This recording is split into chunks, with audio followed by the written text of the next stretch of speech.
On defence, we've welcomed plans for Europe to step up cooperation on capabilities and for the EU and NATO to work more closely together. The UK will always be committed to the defence of Europe. On climate change, this European Council reaffirmed the commitment of the EU and all member states to fully implement the Paris Agreement. The UK welcomes that joint commitment. We discussed the importance of the EU pursuing an ambitious trade policy, delivering jobs and growth. That trade must be fair as well as free, and the UK will continue to play a leading role in pushing for openness in global trade. On migration, I emphasise the UK would continue to play its part in tackling the ongoing migration crisis, which is a challenge for our entire continent. The Council recommitted to a comprehensive approach to the crisis. That means dealing with the drivers of migration while also doing more to stem the flow of migration. This summit focused on the central Mediterranean route, and I confirmed a new UK bilateral commitment of £75 million to meet urgent humanitarian needs while also facilitating voluntary returns of migrants making these treacherous journeys. Finally, after the constructive start to our Brexit negotiations earlier this week, I wanted to briefly set out to my fellow European leaders the UK's approach to giving reassurance and certainty to EU citizens living in the UK. I want all those EU citizens who are in the UK, who've made their lives and homes in our country, to know that no one will have to leave. We won't be seeing families split apart. People will be able to go on living their lives as before. This is a fair and serious offer. It gives those 3 million EU citizens in the UK certainty about the future of their lives, and we want the same certainty for the more than 1 million UK citizens who are living in the European Union. On Monday, I will publish my proposals in full and look forward to reaching an agreement at the earliest possible date. Now, any questions? Yes. I'll take Laura and I'll come over here. Thank you very much, Prime Minister. BBC News. A year ago today, British voters decided to leave the European Union. Now, you've always said voters gave politicians a clear instruction to control immigration. But under your plans, for nearly another 2 years, as many Europeans as they like can still come to live in the UK, and more up until the point of departure can come and then earn the right to residence. For many voters, do you think that will really sound like taking back control? I think what voters voted for when they voted to leave the European Union was to ensure that outside the European Union, the United Kingdom could establish our own rules on migration, on movement of people from the EU into the UK.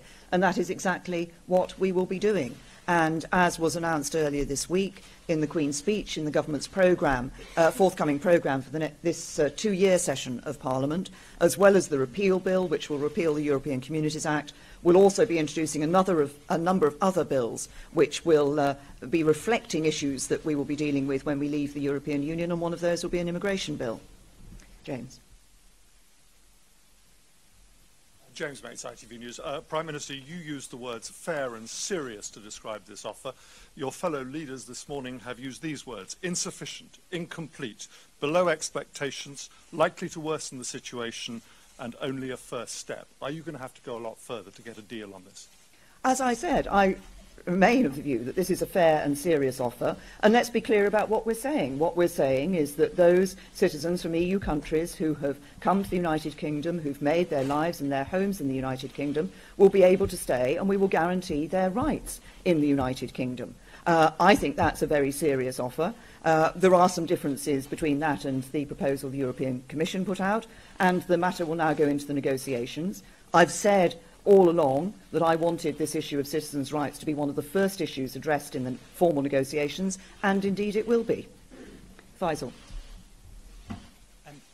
Prime Minister, when you spoke to EU leaders, what mandate did you bring to them? Do you draw from the election that you have a full majority mandate for leaving the single market and leaving the customs union? Did they believe it? And also, can you clarify something that's emerged from the editor of the Evening Standard, that you blocked an otherwise united cabinet who wanted to offer a unilateral guarantee to EU citizens just after the referendum? Well, that's certainly, on that last point, that's certainly not my recollection. I've been very clear all along that the issue of citizens' rights should be addressed at an early stage of the negotiations. It will be. It's one of the first issues that the formal negotiations will look at. As I say, I think we've made a fair and serious offer to all those, confirming and giving reassurance to all those EU citizens living here in the United Kingdom. But I also want to see that certainty, that reassurance given to UK citizens who are living in the European Union. And you wouldn't expect me, as British Prime Minister, to say anything less. And on the question of the mandate, as I have made clear to my European colleagues, if you look at what happened in the general election, over 80% of British voters voted for parties who were committed to the United Kingdom leaving the European Union, and that's exactly what we're going to do. George. Yeah, George Parker from the Financial Times. Prime Minister, 1 year on from the referendum, it's a very simple question. I wonder whether you can give a guarantee to the British people that Brexit will be good for Britain. That's exactly what we're working for. And I have every intention of ensuring that we get a good deal for Britain, and that not only will we be able to see a good, new, deep and special partnership with the European Union, but we'll also be able to take opportunities for global Britain to be out there trading across the globe and forging new trade arrangements. And I believe that we will be able to grasp those opportunities. I believe in the British people. I believe in our ability to do this as a country and to see a better future. Now, is Anna Slojewska here? Yes, Anna? Thank you for the possibility to ask this question. Anna Slojewska, Polish Daily Rzeczpospolita. You had a meeting yesterday with Prime Minister Szydło, and actually the Polish reaction to your offer on citizens' rights was a bit different than the reactions that were quoted by my colleague. Polish side, Polish European Affairs Minister told Polish journalists today that British offer is promising.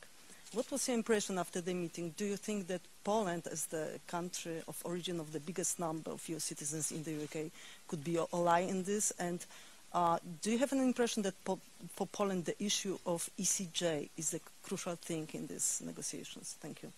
Well, certainly. I mean, the conversation I had with Prime Minister Szydło actually reflects what you've just said, that we had a very positive discussion about the offer that the UK had made to EU citizens, and indeed other leaders have also reacted positively to me on the offer that we have made.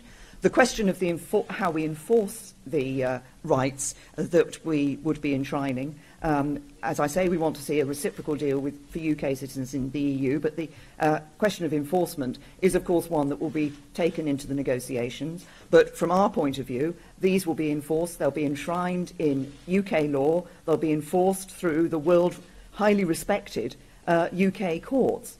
And, of course, if this is an aspect of the withdrawal treaty, then it will be enshrined in international law as well. I'll take a couple more, Rob. Rob Hutton, Bloomberg. Prime Minister, last month you accused some of the people around the table with you today, other EU leaders, of issuing threats, spreading misinformation that was deliberately timed, you said, to influence the outcome of the election. Now, I mean, that's not an allegation that you would have made frivolously. I assume that today you've made some kind of protest about that behaviour, and I was wondering what kind of response you had.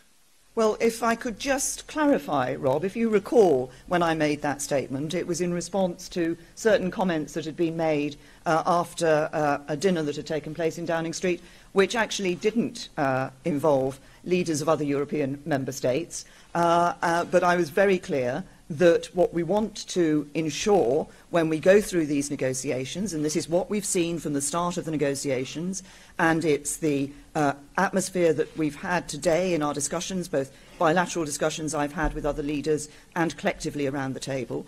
We've had a good constructive start, and we want to continue the negotiations in exactly that way, and that's what we will be doing. Yes, okay. This will be the last.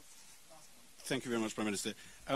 While we've been here during this summit, we've heard some EU leaders speak about maybe Britain staying in the European Union or having a much closer relationship with the European Union than was envisaged in your Lancaster House speech. Are they deluded, or is it possible they've read the result of the general election better than you have?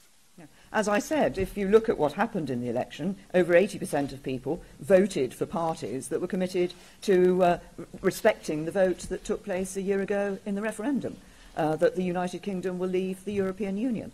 And I have always, in my Lancaster House speech, in the Article 50 letter, and in speeches and comments in between and after, been very clear that the United Kingdom will be leaving the EU.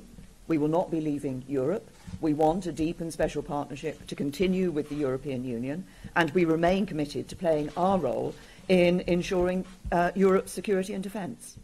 Thank you. You didn't, frankly, have the balls to put country before party.